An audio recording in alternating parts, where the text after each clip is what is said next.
Hey guys, तो इस video के अंदर बात करने वाले चैप्टर 4 के बारे में। बहुत ही ज्यादा इजी चैप्टर होने वाला है और ध्यान से सुनना, ध्यान से समझना। जो चीजें मैंने लिख रखी है, जो मार्क कर रखी है, वही तुम्हें याद करनी है और उसको तुम साथ में बुक में मार्क कर सकते हो। बहुत ज्यादा सही रहेगा इससे, ठीक है ना। तो देखो, एक चीज याद रखना, बिजनेस लेवल स्ट्रेटेजी होती है जो अपन ने पिछले चैप्टर में पढ़ी, कॉस्ट लीडरशिप, डिफरेंशिएशन वाली और फोकस वाली। ये अपनी बिजनेस लेवल पर स्ट्रेटेजी होती है। और कॉर्पोरेट स्ट्रेटेजीज, इनको कहते हैं अपन ग्रैंड स्ट्रेटेजीज या फिर डायरेक्शनल स्ट्रेटेजीज। ये अपनी वो स्टेबिलिटी, ग्रोथ, रिट्रेंचमेंट, ये सब वगैरह आती है, ठीक है ना। आगे फुल डिटेल में पढ़ने वाले, बिल्कुल डिटेल में। देखो, ये है अपनी corporate level strategy, stability, growth, retrenchment, combination, turn around और डाइवेस्टमेंट और लिक्विडेशन। ये अपनी रिट्रेंचमेंट, ठीक है ना। बाकी आगे बहुत ईजी है, ये बहुत डिटेल में पढ़ने वाले हैं, ठीक है ना। ये इतना इंपॉर्टेंट नहीं है। स्टेबिलिटी स्ट्रेटेजी ये सब अपन डिटेल में पढ़ेंगे, इसमें शॉर्ट में दे रखा, अपन सारा डिटेल में पढ़ेंगे। देखो, स्टेबिलिटी स्ट्रेटेजी होता क्या है। अब तुमने पढ़ा था पीएलसी कर्व, जो अपन चैप्टर 2 में पढ़े थे, ठीक है ना। उसके अंदर क्या, अपना प्रोडक्ट एक मैच्योरिटी स्टेज पे आ जाता है, जहाँ पे अपनी वो मैक्सिमम प्रोडक्ट, मतलब जितना वो कमा सकता है उतना वो पूरा ऊपर टॉप तक लेवल तक पहुंच जाता है, जितना वो सेल हो सकता है अपने एक्सट्रीम लेवल, एक्सट्रीम पोटेंशियल पर। सो उसमें ऑर्गेनाइजेशन क्या टारगेट करते हैं कि इस लेवल पर इसको रोक लो। अब क्या ये नीचे गिरेगा, तो स्टेबिलिटी स्ट्रेटेजी मतलब जो कंपनी हैशटैग 1 पे चल रही है ना, वो स्टेबिलिटी स्ट्रेटेजी अपनाएगी कि यार मैं अपनी पोजीशन मेंटेन रखूं, कि मेरे को फर्स्ट पे ही रहना है इंडस्ट्री में। सो वो होती है अपनी सिंपली स्टेबिलिटी स्ट्रेटेजी। इसके अंदर क्या है, बाय फॉर्म सिमिलर मार्केट में सिमिलर प्रोडक्ट बेच रहे हैं। और मैच्योरिटी स्टेज ऑफ पीएलसी, जो मैंने तुम्हें बताया, however sufficient market but not need to retain it, ठीक है। डू नथिंग स्ट्रेटेजी ये नहीं है, इसका मतलब ध्यान रखना, स्टेबिलिटी स्ट्रेटेजी में ये नहीं है कि अपन डू नथिंग। क्योंकि भाई अपन को फर्स्ट पे रहना है, तो अपन को कुछ ना कुछ तो करना पड़ेगा, मतलब अपन को बहुत सारी चीजें करनी पड़ेगी अपन को फर्स्ट पे मेंटेन रहने पे। अब तुम ये सोचो, क्लास में तुम टॉप कर रहे हो, फर्स्ट आ रहे हो बार बार, तो तुम्हारे को ऐसा थोड़ी ना कि अगली बार कुछ भी नहीं करना, अगली बार भी तुम्हारे को बहुत कुछ करना है ताकि तुम फर्स्ट ही रहो। वो है, ठीक है ना। अब देखो, कैरेक्टरिस्टिक्स क्या है, जो मैंने मार्क कर रखे वो कर सकते हो। सबसे पहला, does not involve redefinition of the business of the corporation. Corporation मतलब अपना बिजनेस, ठीक है ना। Redefinition of the business involve नहीं होती, इसके अंदर अपन कुछ भी चीज नहीं कर रहे, जो अपना चल रहा है वो चल रहा है, सिंपल सा, ठीक है ना। It is a safe strategy that maintain status Q. Status Q क्या होता है, मार्केट शेयर, ऊपर लिख लेना, मार्क कर लेना, याद कर लेना, सिंपल सी चीज है। Does not warrant much of fresh investment. Warrant का मतलब होता है नीड, ज्यादा फ्रेश इन्वेस्टमेंट की जरूरत नहीं है, ठीक है ना, क्योंकि अपन को मेंटेन रखनी है पोजीशन अपनी। रिस्क बहुत कम होता है इसके अंदर। और firm with modest growth objective choose this strategy. Modest growth objective क्या होता है, जिनका ऑब्जेक्टिव होता है कि हाँ भाई हमारे को नॉर्मल स्टेबलाइज रखना है, मतलब उनका कोई स्पेसिफिक एम्बिशन नहीं होता। एम्बिशन अपना ग्रोथ स्ट्रेटेजी में आएगा, वो देखना, ठीक है ना। फिर अपना इसके रीजंस क्या है, a product has reach maturity stage of PLC कर, ठीक है ना। पीएलसी मतलब मैच्योरिटी स्टेज पे प्रोडक्ट आ गया, तब अपना रीजन है ये, ठीक है ना। तब जाके अपन स्टेबिलिटी स्ट्रेटेजी लगाएंगे। Staff feel comfortable with status quo, staff को मजा आ रहा है। एनवायरमेंट स्टेबल है अपना। Not advisable to expand at me president. मतलब देखो, तुम्हें भी पता है कभी कभी क्या होता है, अपन लोग एक लिमिट तक पहुंच गए, उसके बाद अपन और ज्यादा एक्सपेंड होते हैं ना, तो वो थ्रेटनिंग हो सकता है। कुछ हो सकता है कि अपन ज्यादा मार्केट शेयर एक्वायर करने में लग रहे हो, अपन फर्स्ट आ गए, लेकिन अब देख रहे हो अपन ऐसा इंडस्ट्री में बनाएंगे जैसा किसने कभी नहीं करा हुआ, ऐसा कुछ करने में लग रहे। सो वो अपन को थ्रेटनिंग हो सकता है, ये चीज का ध्यान रखना, ठीक है ना। वही लिख रहा है ये। After rapid expansion a firm might want to stabilise and consolidate itself. एक बहुत ही एक्सपेंशन के बाद फर्म भी चाहती है कि वो स्टेबलाइज हो जाए, ठीक है। फिर अपनी ग्रोथ स्ट्रेटेजी, कैरेक्टरिस्टिक्स क्या है ग्रोथ स्ट्रेटेजी के। ग्रोथ क्या है, तुम्हारे को फर्स्ट पे थे, तुम मान लो फर्स्ट पे थे, तुम्हारे को ऐसी इंडस्ट्री बनानी है जो आज तक कभी नहीं बनी, ऐसी प्रॉफिटेबिलिटी अपन को मेंटेन करनी है। या फिर simply growth strategy, expansion strategy मतलब अपने ऑपरेशन वगैरह को एक्सपेंड करना है, ग्रो करना है, सिंपल सा चीज है, ठीक है ना। इसकी कैरेक्टरिस्टिक्स क्या है, involve redefinition of the business of the corporation, opposite है स्टेबिलिटी स्ट्रेटेजी के। Rewards were limited in expansion strategy, they were very high.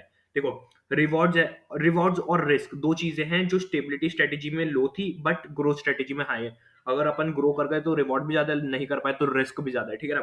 फिर है strategy leads to business growth, obvious सी बात है, बिजनेस ग्रोथ होगी। ग्रोथ एम्बिशन, जो ऊपर मैंने बताया ना, modest firm growth objective. So इसके अंदर ग्रोथ एम्बिशन है, उधर अपने पास नॉर्मल एम्बिशन है, ठीक है ना। हाईली वर्सेटाइल स्ट्रेटेजी, वर्सेटाइल मतलब चेंज होती रहती है, बहुत सारे अपन परम्यूटेशन एंड कॉम्बिनेशन बना सकते हैं फॉर ग्रोथ, ठीक है ना। फिर है it includes to strategy, intensification, diversification, आगे पूरी बात करेंगे, बहुत ईजी है। रीजंस क्या है ग्रोथ स्ट्रेटेजी के, it may become imperative. Imperative का मतलब उसे necessary when environment demand increase in pace of action. जब इन्वायरमेंट ही बोल रहा है कि भाई तुम्हारे को ग्रो करना ही पड़ेगा, कुछ चेंज करना ही पड़ेगा, सो अपन को सबसे मेन चीज अपनी ये आएगी, एक्सपेंशन स्ट्रेटेजी, ठीक है ना। फिर अपना strategies feel more satisfied with the prospects of growth. Strategist जो होते हैं वो feel satisfied with the prospects of growth, simple सा है। Greater control over the market, experience का और स्केल ऑफ ऑपरेशन का अपन को बेनिफिट मिलेगा और वो अराइज हो सकते हैं, ठीक है। एक्सपेंशन में अपन क्या आता है, इंटेंसिफिकेशन, डाइवर्सिफिकेशन, एक्वायरिंग और मर्जिंग, ये सब चीज आती है। देखो अब अपन पढ़ेंगे इसको आगे क्या है फुल डिटेल में। ये चार्ट तुम्हें याद रखना है, ठीक है ना। एक्सपेंशन स्ट्रेटेजी दो तरीके से हो सकती है, इंटरनल एक्सटर्नल। इंटरनल में भी इंटेंसिफिकेशन, डाइवर्सिफिकेशन। इंटेंसिफिकेशन के अंदर अब देखो, एक्सपेंशन थ्रू इंटेंसिफिकेशन, इसके अंदर तीन आती है, market penetration, product development, market development. ये तीनों चीजें अपन पहले पढ़ के आ चुके हैं, वही है और कोई नहीं है, ठीक है ना। पहले अपन पढ़ के आ चुके हैं बहुत डिटेल के अंदर। उसके बाद है डाइवर्सिफिकेशन। डाइवर्सिफिकेशन बहुत ईजी है। डाइवर्सिफिकेशन का मतलब होता है अपन एक एंट्री इनटू न्यू प्रोडक्ट और product lines, new markets involving different skill, technology, knowledge. Diversification क्या होता है, एक ऑर्गेनाइजेशन का काम चल रहा था और नॉर्मली, ठीक है ना, अब उसने क्या करा, एक और काम स्टार्ट करने को करा, मतलब एक और काम चालू करा जो कि एग्जिस्टिंग बिजनेस से अनरिलेटेड है, टोटली अनरिलेटेड है। ये काम चल रहा है, मान लो मेरा क्लोथ्स वगैरह का, और वहां मैंने खोल लिया काम गाड़ियों वगैरह का, तो बिल्कुल अनरिलेटेड हो गया। इसे कहते हैं डाइवर्सिफिकेशन, ठीक है ना। इसमें भी अपन एक्सपेंशन कर सकते हैं। एक्सपेंशन ही तो है, अभी मेरा सिर्फ क्लोथ का काम चल रहा था, अब मैंने गाड़ियों का भी खोल लिया, मेरे लिए तो एक्सपेंशन ही है ना मेरी। और अपना है क्या है, डाइवर्सिफिकेशन। दोनों काम अनरिलेटेड है, इधर के मेरे कस्टमर जो भी होंगे वो मेरे को उधर कोई फायदा नहीं देंगे, ठीक है ना। फिर इसके अंदर अपने पास तीन टाइप के होते हैं diversification: concentric diversification, conglomerate diversification, expansion through innovation, ठीक है ना। कंसेंट्रिक डाइवर्सिफिकेशन क्या है, मैंने एक ऐसा बिजनेस खोला है दूसरा जो मेरे रिलेटेड है। देखो कंसेंट्रिक डाइवर्सिफिकेशन क्या है, related diversification. New business that is diversified into is linked to existing business through, देखो इसको शॉर्ट फॉर्म में एक पीटीएम, प्रोसेस टेक्नोलॉजी मार्केटिंग। इससे अपना जो एग्जिस्टिंग बिजनेस है वो रिलेटेड है, ठीक है ना। उसके बाद the new product is spin off from the existing facilities या फिर प्रोसेसेस, ठीक है। सिंपल सी चीजें जो ऊपर मार्क कर रखा है वो तुम्हें याद करना है, ठीक है ना। मतलब अपन ने जो नया बिजनेस खोला है ना वो रिलेटेड है अपने एग्जिस्टिंग बिजनेस से, सिंपल सी चीज, जिससे अपन को सिनर्जी का बेनिफिट मिल जाएगा। इसके अंदर भी दो चीज आती है, वर्टिकली इंटीग्रेटेड डाइवर्सिफिकेशन, जिसके अंदर, और एक होता है हॉरिजॉन्टल, ठीक है ना। अब वर्टिकल इंटीग्रेटेड डाइवर्सिफिकेशन मतलब एक प्रोडक्ट चेन है अपनी, अपने पास एक जना रॉ मटेरियल वाला है, जैसे अपन रॉ मटेरियल खरीद रहे हैं, उसके बाद मतलब इनपुट वगैरह खरीद रहे हैं, और अपन है बीच लेवल पे, अपन जो उसे बना रहे हैं फिनिश गुड में, और डिस्ट्रीब्यूशन चैनल्स के थ्रू अपन उसे सेल कर रहे हैं, ठीक है ना। तीन इन्वॉल्व है पार्टी एक तरीके से तुम मानो तो, ठीक है ना। सो अपन क्या है, फॉरवर्ड डाइवर्सिफिकेशन मतलब आगे की साइड डाइवर्सिफिकेशन। अपन है बीच के अंदर, देखो वापस बता दो मैं तुम्हारे को, सबसे नीचे है अपना रॉ मटेरियल या फिर इनपुट प्रोवाइडर्स, ठीक है। बीच के अंदर है अपन लोग, जो अपन वो रॉ मटेरियल को फिनिश गुड में कन्वर्ट कर रहे हैं, और ऊपर है डिस्ट्रीब्यूशन चैनल्स जो कि उस प्रोडक्ट को बेच रहे हैं, ठीक है ना। सो सबसे इंपॉर्टेंट है फॉरवर्ड डाइवर्सिफिकेशन, मतलब ऊपर जा रहे हैं अपन। फॉरवर्ड मतलब अपन लोग वाला काम स्टार्ट कर रहे हैं जो कि डिस्ट्रीब्यूशन चैनल्स का है, ठीक है ना। देखो इसके अंदर तुम पढ़ सकते हो, सबसे पहले vertical integrated opt to engage in business data related to the existing business. Related है मतलब ये फॉरवर्ड या बैकवर्ड प्रोडक्ट चेन है। देखो vertically linked product process chain, ठीक है। अब देखो फॉरवर्ड वगैरह में क्या है, सिंपल सी चीज, engage in the business data vertically, the firm remains same in, ठीक है ठीक है ठीक है। देखो बैकवर्ड, सबसे पहले इसमें बैकवर्ड लिख रहा है, फॉरवर्ड यहाँ पे है। फॉरवर्ड में देखो क्या है, अपन distribution channel, business of distribution channels में अपन लोग जा रहे हैं, ठीक है ना। और फॉरवर्ड मतलब बैकवर्ड डिस्ट्रीब्यूशन में, बैकवर्ड इंटीग्रेशन के अंदर क्या है, अपना जो बीच में बैठे जो इनपुट प्रोवाइडर्स हैं, जो रॉ मटेरियल बना रहे हैं, अपन उनके बिजनेस में जा रहे हैं, मतलब वैसा बिजनेस अपन स्टार्ट कर रहे हैं, तो वो होता है अपना बैकवर्ड इंटीग्रेशन, ठीक है।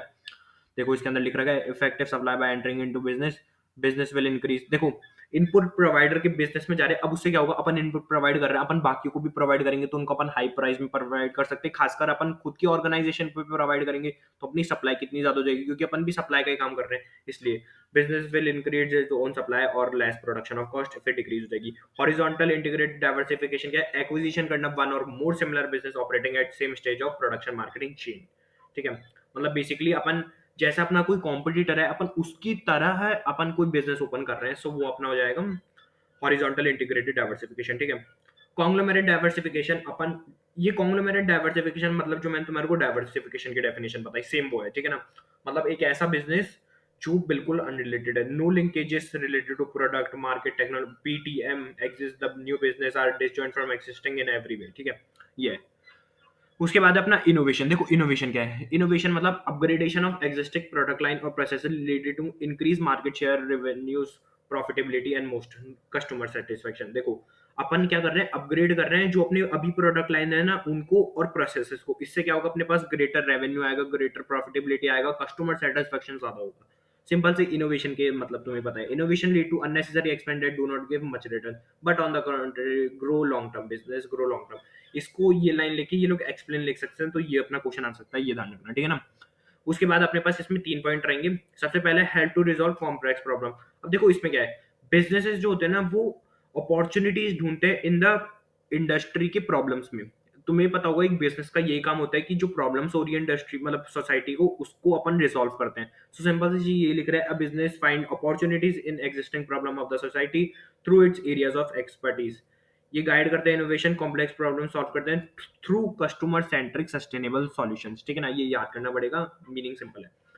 फिर है अपना increase productivity, innovation leads to simplification and in most cases automation of existing task. अब सिंप्लीफिकेशन किसका करेंगे, जो कि अपने लॉन्ग टर्म चेन होंगी, जो लॉन्ग टर्म प्रोसेसेस होंगे, देखो लॉन्ग चेन ऑफ प्रोसेसेस होंगे, उनको अपन सिंप्लीफाई कर देंगे और ऑटोमेशन करेंगे। जो कि रिपीटेटिव टास्क अपन को परफॉर्म करने पड़ रहे हैं, उनका अपन ऑटोमेशन कर देंगे ताकि और ज्यादा इंक्रीज प्रोडक्टिविटी हो जाए। ठीक है ना।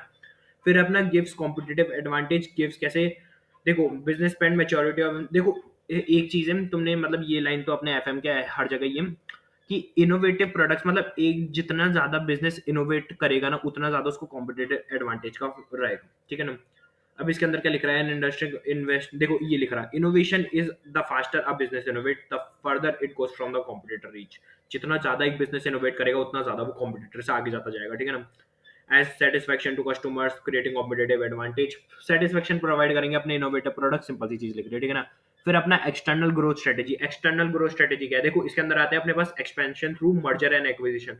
मर्जर एंड एक्विजिशन, मर्जर क्या होता है, ए और बी ऑर्गेनाइजेशन है वो साथ में आ गए, ए बी के नाम से चला रहे हैं। एक्विजिशन क्या होता है, ए ने बी को एक्वायर कर लिया, ए के नाम से पूरा बिजनेस चल रहा है, बस बी के एसेट लायबिलिटी को एक्वायर कर लिया। Instant means attractive and tempting, time risk and skills. ठीक है ना, ये सब तो नॉर्मल है। अपन को सिनर्जी का बेनिफिट मिल जाएगा, जो दूसरी ऑर्गेनाइजेशन है उसका बेनिफिट मिल जाएगा। ठीक है ना, ये तुम रीड कर सकते हो, सिंपल सा समझ आ जाएगा। मर्जर तुम्हें पता ही है, जो मैंने भी बताया, ए प्लस बी दोनों साथ में आके फ्रेंडली टर्म्स में अपन ऑर्गेनाइजेशन साथ में चालू करेंगे, मतलब चालू क्या, इनकॉर्पोरेट करेंगे, मतलब ऑपरेशन कंटिन्यू करेंगे। ठीक है ना। और शेयर करेंगे प्रॉफिट वगैरह व्हेन न्यू ऑर्गेनाइजेशन टेक। अब देखो इसमें एक्विजिशन की डेफिनेशन लिख रही है, सिंपल से जो मैंने तुम्हें ऊपर बताया वो ये, वो सब नहीं पूछता, ये पूछता ये चीजें। ठीक है ना। मर्जर, मर्जर एक ऑर्गेनाइजेशन मेरी एक सामने वाले की, हम दोनों साथ में आके मर्जर कर रहे हैं। ठीक है। अब हॉरिजॉन्टल मर्जर क्या है, डायरेक्ट कॉम्पिटिटर से ही मर्जर कर लिया मैंने। Horizontal merger, it is a merger with a direct competitor. The principal objective is to, देखो ये याद करना पड़ेगा, to achieve economies of scale. जैसे तुम लोग देख लो, अब तुम लोग कहीं डोमिनोज वगैरह में पिज्जा खाने गए, अब तुम्हें को क्या है, वहां पे कोको कोला की बोतल मिल जाती है। अब तुम खुद ही सोचो कि ये दोनों को क्या फायदा होगा। अब कोको कोला है, उसको देखो ये होता है स्ट्रेटेजिक अलायंस होता है, ये मर्जर नहीं होता, ध्यान रखना, ये स्ट्रेटेजिक अलायंस होता है। अब वो कैसे, इन दोनों में फर्क क्या है, मर्जर में क्या है, साथ में आते हैं, स्ट्रेटेजिक अलायंस में दोनों इंडिपेंडेंट ही रहते हैं, दोनों अलग अलग ही रहते हैं। बस वो लोग एक ऐसा पर्पस अचीव करते हैं जो कि वो लोग अकेले रहकर नहीं कर सकते। ठीक है ना। वो आगे बात करेंगे बिल्कुल डिटेल में। देखो हॉरिजॉन्टल मर्जर में क्या है, कॉम्पिटिटर के साथ अपन ने मर्जर करा। अब तुम खुद ही सोचो, कॉम्पिटिटर के साथ मर्जर कर लिया तो क्या होगा, इकोनॉमीज ऑफ स्केल अचीव होगी, क्योंकि अपना सेल बहुत ज्यादा हो जाएगा, डुप्लीकेशन ऑफ वर्क हट जाएगा, अपन बहुत सारी लाइन ऑफ प्रोडक्ट्स अपन और भी ज्यादा ले सकते हैं, वर्किंग कैपिटल डिक्रीज हो जाएगा, क्योंकि दोनों बिजनेस मिल गए ना, अब साथ में रह के कम पैसा लगेगा, फिक्स्ड एसेट भी कम लगेगा, क्योंकि एक ही मशीन्स के अंदर अपन दोनों के प्रोडक्ट्स वो हो जाएंगे ऑपरेट। ठीक है ना। और गेटिंग रेड ऑफ कंपटीशन। ठीक है ना, सिंपल सा। फिर अब वर्टिकल मर्जर, वर्टिकल मर्जर में क्या है, अब मैंने वर्टिकल बताया था ना, ऊपर नीचे फॉरवर्ड बैकवर्ड। अपन देखो मर्जर, वर्टिकल मर्जर, या तो अपन इनपुट प्रोवाइडर, जो नीचे वाले इनपुट प्रोवाइडर उनसे मर्जर कर रहे हैं, या फिर जो डिस्ट्रीब्यूशन चैनल से अपन उनसे मर्जर कर रहे हैं, दो चीजें। ठीक है ना। ठीक है। फिर अपना को जेनरिक मर्जर, देखो को जेनरिक मर्जर के अंदर क्या है, को जेनरिक मर्जर के अंदर याद है ना, मैंने कंसेंट्रेट में तुम्हारे को पीटीएम बताया था, प्रोसेस टेक्नोलॉजी मार्केट। इसके अंदर वही आ जाएगा, प्रोडक्शन प्रोसेस टेक्नोलॉजी रिक्वायर्ड और बिजनेस मार्केट। बस ये याद रखना। ठीक है ना। मतलब अपन मर्ज कर रहे हैं ऑर्गेनाइजेशन के साथ जो कि रिलेटेड है to the production process, business market और बिजनेस रिक्वायर्ड टेक्नोलॉजी। ठीक है, सिंपल सा। कॉन्ग्लोमेरेट मर्जर, मतलब अपन एक ऐसी ऑर्गेनाइजेशन के साथ मर्जर कर रहे हैं जो कि टोटली अनरिलेटेड है। मतलब बेसिकली तुमने जैसे कॉन्ग्लोमेरेट डाइवर्सिफिकेशन पढ़ा था, डाइवर्सिफिकेशन में क्या है, अपन का जो ऑलरेडी एक्जिस्टिंग बिजनेस है, दूसरे बिजनेस को अपन स्टार्ट कर रहे हैं और वो बिल्कुल अलग है। ठीक है ना। मर्जर में क्या, अपन दो ऑर्गेनाइजेशन को साथ में लाके अपन काम कर रहे हैं, और स्ट्रेटेजिक अलायंस के दोनों ऑर्गेनाइजेशन अलग है, लेकिन वो लोग साथ में होके काम कर रहे हैं। एक्सपेंशन थ्रू स्ट्रेटेजिक डाइवर्सिफिकेशन, देखो जैसे डोमिनोज, कोको वगैरह ये सब। अब एडवांटेजेस क्या होगी, तुम खुद ही सोचो। इसकी देखो शॉर्ट फॉर्म है अपनी ईसॉप। ठीक है, ईसॉप अपन ने पढ़ाई है। अब तुम खुद ही सोचो, कोका कोला को क्या फायदा होगा जब डोमिनोज वाले के कोई खाने आ रहा है, तो कोको वालों को क्या फायदा होगा। इकोनॉमिक, भाई अपनी क्या है, कोक वाले हैं अपन, यार पिज्जा जो खरीदना रहा है, अपनी तो कोक साथ में जाएगी, अपनी तो फ्री सेल हो रही है, सेल इंक्रीज होगी, अपनी कॉस्ट रिड्यूस होगी, क्योंकि इकोनॉमिक्स ऑफ स्केल अचीव हो जाएगी, वही लिख रहा है। रिडक्शन इन कॉस्ट, देखो इकोनॉमिक बेनिफिट है, इकोनॉमिक मतलब पैसा। ठीक है ना। Reduction in cost and risk, greater economies of scale can be obtained in alliance, production volume can increase, causing the cost unit to decline. मतलब मैंने तुम्हारे को रियलिस्टिक में ऐसे कॉन्सेप्ट बताया कि अपन का क्यों हो रही है रिड्यूस कॉस्ट, ठीक है। फिर अपना एस स्ट्रेटेजिक, राइवल्स टुगेदर आ सकते हैं कॉम्पिटिटिंग की बजाय, ठीक है ना। उससे क्या होगा, उनको कॉम्पिटिटिव एडवांटेज इन गेन होगा by pulling up of resources and skills. मतलब तुम खुद ही सोचो, तो ऑर्गेनाइजेशन काम कर रही है तो उनके रिसोर्सेज एंड स्किल्स भी तो अपन को फायदे देंगे ना, एक साथ में मिलकर अपन यार ऐसा कुछ नया बना ले वैसा कुछ, ठीक है ना। Help with future business opportunities and development of new products, ठीक है। फिर अपना ऑर्गेनाइजेशन, ऑर्गेनाइजेशन में क्या है, अपन लोग लिख रहे हैं लर्न करेंगे अपन स्ट्रेटेजिक अलायंस में क्या है, अपन लर्न करेंगे नेसेसरी स्किल्स एंड ऑब्टेन करेंगे certain capabilities from strategic partners. ये फर्स्ट लाइन लिख रही है, जो कॉम्पिटिटिव पार्टनर स्ट्रेटेजिक पार्टनर जो है ना अपना, उससे अपन बहुत सारी स्किल्स वगैरह कैपेबिलिटीज वगैरह सीख सकते हैं, ठीक है ना। उससे क्या होगा अपन को, देखो और एक और चीज है इसके अंदर, या तो पहला तो पहली लाइन का याद करना और लास्ट वाली लाइन का याद कर लो। अगर स्ट्रेटेजिक पार्टनर बहुत ही ज्यादा रेपुटेशन वाला बंदा है तो उससे क्या होगा, अपन को लेजिटिमेसी एंड क्रेडिबिलिटी में अपन को मिलेगी न्यू वेंचर के लिए। न्यू वेंचर मतलब जो अपन साथ में मिलकर नया काम जो नया जो चालू कर रहे हैं, ठीक है। फिर अपना पॉलिटिकल, पॉलिटिकल में क्या है, अपन को लोकल फॉरेन बिजनेस के साथ अपन स्ट्रेटेजिक अलायंस बनाते हैं to gain entry in the foreign local markets इधर because of legal barriers to entry. Foreign market के अंदर क्या बैरियर टू एंट्री है, अब अपन क्या करें यार, कैसे जाएं, तो अपन ने क्या करा, उधर वाले बंदे के साथ स्ट्रेटेजिक अलायंस फॉर्म कर लिया ताकि अपन एंट्री कर सके फॉरेन लोकल फॉरेन मार्केट के अंदर where there was a legal barriers to the entry in the foreign market, ठीक है। डिसएडवांटेज क्या है भाई, sharing, sharing up of knowledge and skill, दोनों साथ में काम कर रहे हैं। अब मैंने तेरे को बता दिया यार मैं ऐसे से काम करता हूँ, ऐसे से काम करता हूँ।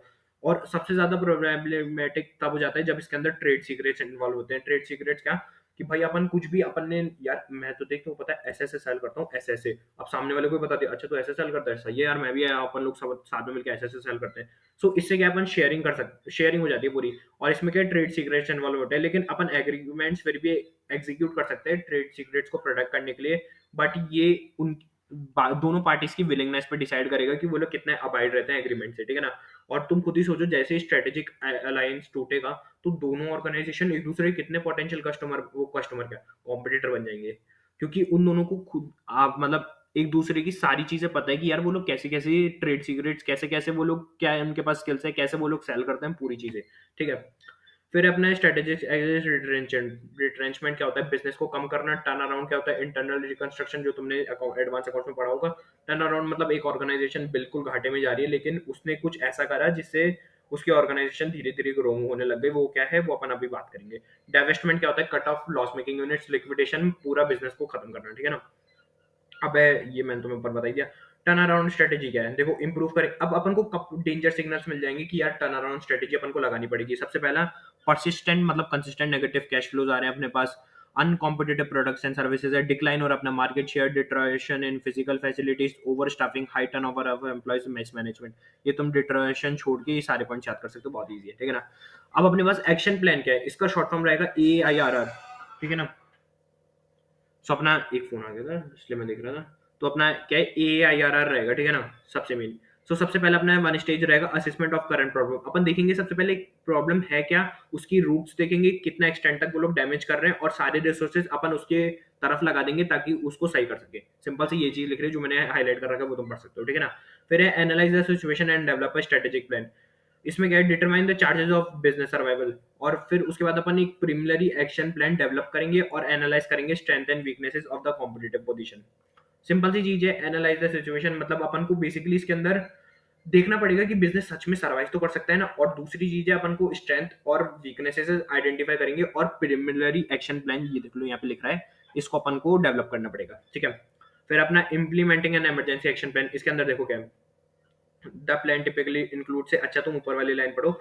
If the organization is in critical stage, an appropriate action plan must be developed to stop the bleeding and enable the organization to survive. Implement करेंगे emergency plan ताकि जो bleeding मतलब जो losses वगैरह हो रहे हैं वो organization के रुके और even वो at least survive तो करे, ठीक है ना। इसके अंदर क्या है, अपन को as quick as अपन को एक operating positive cash flow establish करना पड़ेगा जिससे कि अपन मतलब बचा सके ऑर्गेनाइजेशन को।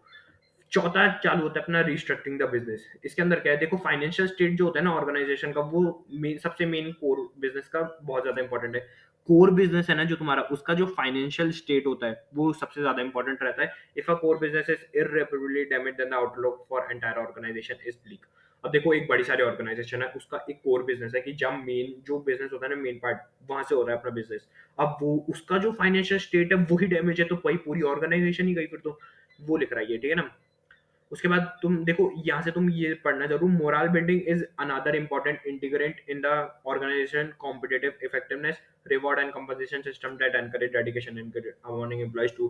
देखो इसके अंदर क्या है, मोरल बिल्डिंग करनी है, जिससे क्या है अपने जो एम्प्लॉइज है ना, वो लोग भी प्रॉफिट्स वगैरह के बारे में, रिटर्न ऑन इन्वेस्टमेंट वगैरह के बारे में सोचे। ऐसा अपन को compensation system, reward and compensation system develop करना है, ठीक है। फिर अपना रिटर्निंग टू नॉर्मल, इसके अंदर क्या होता है, अपने जो ऑर्गेनाइजेशन साइन करती है प्रॉफिटेबिलिटी का, रिटर्न ऑन इन्वेस्टमेंट। अब ऑर्गेनाइजेशन नए नए प्रोडक्ट लाओ, इंप्रूव करो कस्टमर सर्विसेज, अलायंस वगैरह बनाओ, ये सब चीजें, ठीक है ना। इंपॉर्टेंट एलिमेंट्स क्या है टर्न अराउंड स्ट्रेटेजी के, चेंज इन टॉप मैनेजमेंट अपने पास है, initial credibility, building actions, neutralising external pressure, identifying quick pay off activities, quick cost reduction, revenue generation, asset liquidation, better internet control. First वाला याद कर लो और लास्ट के चार वाले याद करो, बहुत सही रहेगा, ठीक है ना। फिर है डाइवेस्टमेंट स्ट्रेटेजी। अब देखो इसके अपन को रीजंस दे रखे कि अपन डाइवेस्टमेंट, देखो इसके सारे है ना, तुम्हारे को ये फायदा हो जाएगा, सारी सेम है। Reasons for retrenchment, turn around strategy and divestment strategy सारे सेम है, ठीक है ना। इसके अंदर 5 पॉइंट मैं शानदार वाले बता दूं, बहुत ईजी है। देखो फर्स्ट वाला पॉइंट इतना बढ़िया नहीं है, सेकंड वाला पॉइंट भी इतना बढ़िया नहीं है, थर्ड पॉइंट है सबसे मेन, ठीक है। मतलब यहाँ से चालू करेंगे अपन 5 point. A business that has been acquired proves to be mismanaged and cannot be integrated within the company। जो अपन बिजनेस कर रहे हैं ना, मतलब एक पार्ट ऑफ द बिजनेस जो अपन कर रहे हैं, वो ऑर्गेनाइजेशन के अंदर इंटीग्रेट नहीं हो रहा, साथ नहीं हो पा रहा, थोड़ा अलग है यार वो अपना बिजनेस, इसलिए वो मिसमैच हो रहा है और अपन वो इंटीग्रेट नहीं हो पा रहा, ठीक है। इसलिए अपन उस पर टर्न अराउंड लगा सकते हैं। पहले चेक करेंगे उसकी सर्वाइबिलिटी के चांस कितने।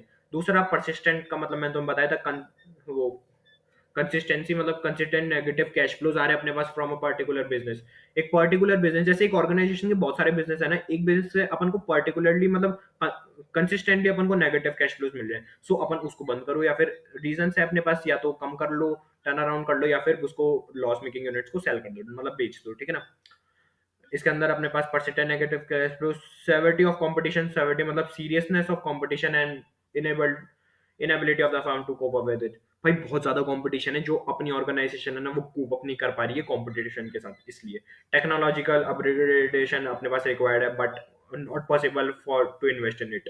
टेक्नोलॉजिकल अपग्रेडेशन रिक्वायर्ड है, बट अपने पास इतने पैसे है नहीं, सिंपल सी चीज लिख रही है। और सबसे मेन चीज, एक बेटर अल्टरनेटिव अपने पास अवेलेबल है for investment causing a firm to divest.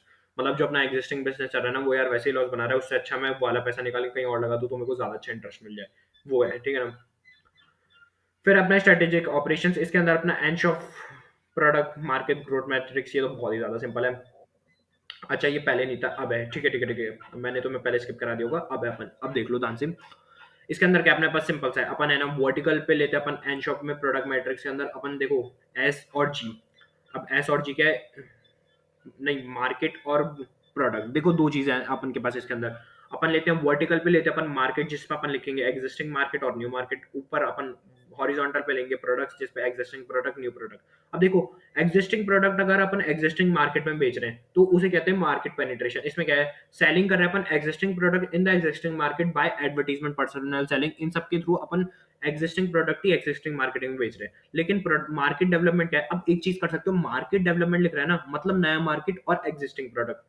इसके अंदर क्या है, existing product in new market. अब वो कैसे, new geographical markets, new product dimension, packaging change करके, new distribution channel, different pricing policies to attract customers, ये सब वगैरह। ये सब लगा के अपन लोग नए मार्केट के अंदर अपना एग्जिस्टिंग प्रोडक्ट बेच सकते हैं, उसकी प्राइसेस वगैरह चेंज कर दी, पैकेजिंग डायमेंशन ये सब चेंज कर दिया, ऐसा कुछ, ठीक है। प्रोडक्ट डेवलपमेंट बैंक क्या है, न्यू प्रोडक्ट है एग्जिस्टिंग मार्केट के अंदर, new product in the existing market, ये कैसे कर सकते हैं अपन, मॉडिफाई कर सकते हैं प्रोडक्ट को, सिंपल सी चीज है, ठीक है। डाइवर्सिफिकेशन मैंने तुम्हें बता ही दिया, अब पूरा अपन नया मार्केट नया product, new market new product, totally unrelated, starting up और acquiring business outside the company's current market products and market, ठीक है ना, नॉट रिलाई टू इधर ऑन कंपनी सक्सेसफुल, ठीक है ठीक है ठीक है। एडीएल मैट्रिक्स क्या है, देखो ये इतना इंपॉर्टेंट नहीं है, इसका तुम सीधा ये पढ़ लो। डोमिनेंट क्या क्या होता है, डोमिनेंट का मतलब होता है एक रेयर पोजीशन, मतलब एक मोनोपोली और एक स्ट्रॉन्ग, और मतलब बेसिकली मोनोपोली तुम कह सकते हो, डोमिनेंट का मतलब मोनोपोली, ठीक है। स्ट्रॉन्ग का क्या होता है, स्ट्रॉन्ग मतलब तुम अपनी स्ट्रेटेजीज वगैरह चेंज कर सकते हो, लेकिन तुम्हारे मार्केट पोजीशन पे कोई फर्क नहीं पड़ेगा। जैसे कि एग्जांपल ले सकते हो तुम इसमें आईफोन, ऊपर ले सकते हो एग्जांपल इंडियन रेलवे, ठीक है। फिर अपना फेवरेबल, फेवरेबल में क्या है, मार्केट लीडर्स, देखो फेवरेबल में क्या है, अपने पास एक मतलब जो अपने एक इंडस्ट्री के अंदर जो भी बिजनेस है ना, सारे सबके पास इक्वली डिवाइडेड है, सब लोग नॉर्मली डिवाइडेड है, कोई भी एक अलग नहीं दिख रहा, सब लोग रीजनेबल डिवाइडेड है, सबके पास मार्केट शेयर जो है ना सब लोग के पास बराबर बराबर है। तो कोई भी ऐसा नहीं है कि जो अलग से दिख रहा हो, ठीक है। वो आता है फेवरेबल। टेनेबल क्या है? Perform satisfactory vulnerable in face of increase competition. Tenable में अपने पास वो ऑर्गेनाइजेशन आती है जो कि सेटिस्फैक्टरी वर्क कर रही है, लेकिन अगर कंपटीशन अच्छा हो ना तो वो वीक हो जाए, वीक है बिल्कुल, ठीक है। और वीक वाले जो बिल्कुल अनसेटिस्फैक्टरी काम कर रहे हैं, all through opportunity of improvement available है। इंप्रूवमेंट कर सकते हैं लेकिन फिर भी वो लोग अनसेटिस्फैक्टरी काम कर रहे हैं, याद है वीक। बॉस्टन कंसल्टिंग ग्रुप देखो, इसके अंदर तो मैं तुम्हारे को बहुत ही शानदार है, यहीं से मैं तुम्हें बताता हूँ। इसके अंदर देखो रिलेटिव मार्केट शेयर और इधर है अपने पास वर्टिकल पे ग्रोथ रेट, ठीक है ना। अब इसमें क्या है, हाई लो हाई लो। अब अपने पास मार्केट शेयर भी हाई है और ग्रोथ रेट भी हाई है। एक चीज, एक पॉइंट ध्यान रखना, ग्रोथ रेट हाई होगी ना तो अपन को मतलब स्टार और क्वेश्चन मार्क दोनों में अपन को हाई इन्वेस्टमेंट लगेगा, ठीक है ना।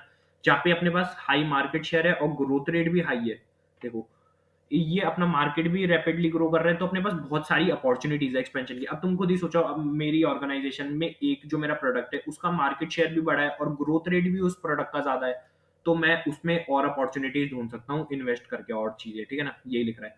कैश काउ क्या है? कैश काउ के अंदर क्या है, देखो मेरे पास मार्केट शेयर तो ज्यादा है लेकिन यार मार्केट की ग्रोथ रेट इतनी नहीं है, ग्रोथ रेट इतनी नहीं है, ठीक है ना। इसके अंदर तुम्हारे को चीज क्या याद रखनी है जो हाईलाइट कर रखी है, ठीक है ना। In long run when the growth rate slow star become cash cow. याद रखना लॉन्ग रन के अंदर जब ग्रोथ रेट स्लो हो जाएगी ना तो जो स्टार है ना, स्टार वो बन जाएगा कैश काउ।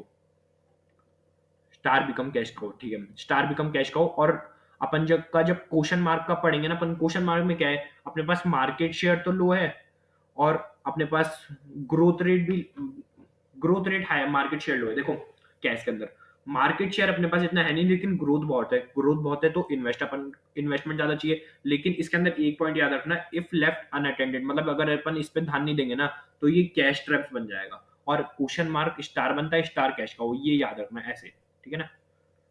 ये फॉर्मेट याद रखना, जब तुम चारों याद कर लोगे तब तुम्हें समझ आ जाएगा, ठीक है ना। क्वेश्चन मार्क है problem, low market share, high market growth, lots of cash hold their share having if left unattended are capable of becoming cash trap, जो मैंने तुम्हें बताया।